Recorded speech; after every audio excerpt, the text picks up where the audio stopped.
तो है गाइस, आप सभी को हमारे YouTube channel in depth analysis में स्वागत है। तो आज का हमारा टॉपिक है एससीओ डिफेंस मिनिस्टर्स मीटिंग के बारे में। हम आगे बढ़ने से पहले एक ब्रीफ इंट्रोडक्शन कर लेते हैं कि ये एससीओ क्या है और उसके ऑब्जेक्टिव्स क्या हैं।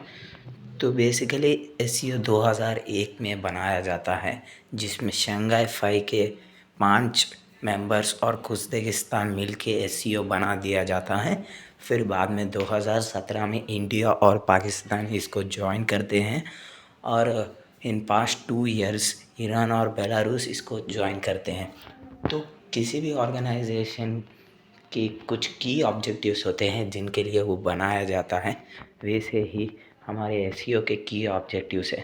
पहला सिक्योरिटी, दूसरा इकोनॉमिक कोऑपरेशन, तीसरा पॉलिटिकल डायलॉग और चौथा कल्चरल एक्सचेंज। तो आगे हमारे मेन डिस्कशन पे आने से पहले मैं आपको एक बार ब्रीफली बता देता हूँ कि ये ऐसे मीटिंग्स कैसे कंडक्ट किए जाते हैं।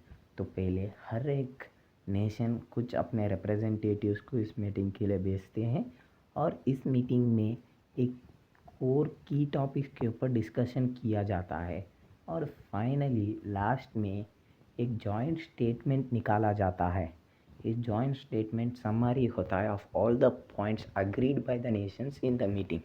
तो सिमिलरली इस एससीओ डिफेंस मिनिस्टर्स मीटिंग में हमारे भारत को रिप्रेजेंट कर रहे थे डॉक्टर राजनाथ सिंह। और की टॉपिक्स जो इस मीटिंग में डिस्कस हुए थे वो थे regional and international peace and security, counter terrorism efforts और cooperation among ministers of defense of SCO membering states, फिर बायलैटरल मीटिंग्स। तो ये थे कुछ की टॉपिक्स जो इस मीटिंग में डिस्कस होना था। तो इस मीटिंग में हमारा इंडिया का स्टैंड या एजेंडा क्या था वो हम नेक्स्ट स्लाइड में जानते हैं। तो हमारे रिप्रेजेंटेटिव राजनाथ सिंह ने एक पावरफुल स्पीच दिया था और इस स्पीच में और मेनली हमारा स्टैंड्स इसमें क्या था कि कंडमनेशन ऑफ टेररिज्म।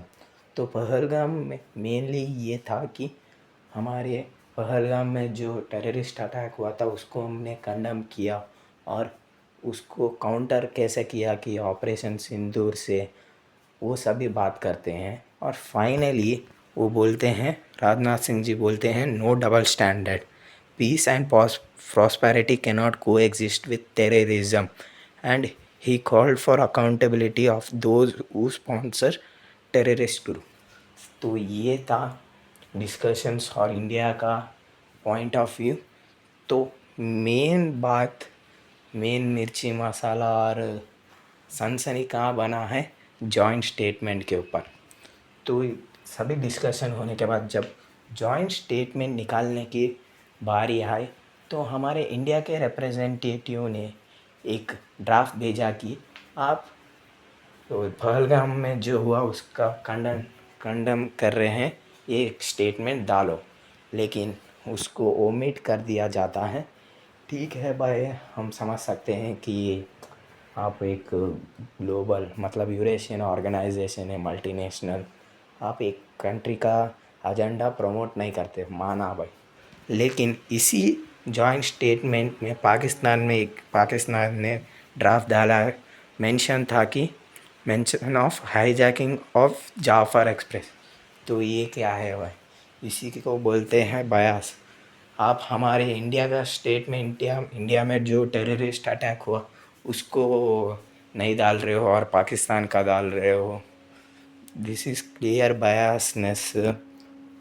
और ये तो हुआ, फिर बाद में इंडिया ने भी इस जॉइंट स्टेटमेंट को साइन करने से मना किया। तो एससीओ एक कंसर्नेस बेस ऑपरेशन है, मतलब अगर एक कोई भी नेशन जॉइंट स्टेटमेंट के ऊपर साइन करने के लिए मना करता है तो कोई भी जॉइंट स्टेटमेंट नहीं निकाला जाता है। तो हमारे राजनाथ सिंह ने बोला कि जब इसको रेफ्यूज़ करके बोला नो कॉम्प्रोमाइजेशन ऑन टेररिज्म, तो बाद में ये रिपोर्ट्स आने लगी कि वन कंट्री ब्लॉक है, जो एक कंट्री इसको ब्लॉक कर रहा था वो डायरेक्टली नहीं बोला गया है, वो ऑब्वियसली जैसे आप पढ़ सकते हो पाकिस्तान है।